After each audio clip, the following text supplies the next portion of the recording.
Hello everyone, welcome to the HardReset channel, and today I'm going to show you how to take live photos on your Google Pixel 10.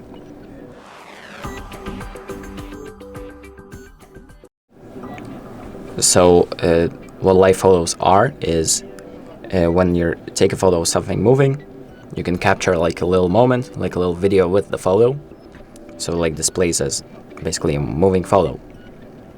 And if you want to use that feature, what you're going to do is open up the camera app, then press the photo mode, so select photo mode, and then press the camera icon or like the camera settings icon, and here enable motion photo, so either auto or on. So select the option that you want, and after that just take the photo, and if there's something moving in the photo, that motion will be captured, and you can test it out by going to the photo, and here as you can see it's micro focus and motion.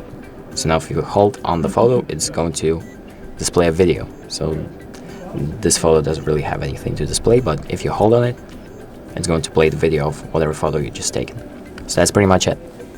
Thank you for watching. I hope this video helps you, and make sure to like and subscribe.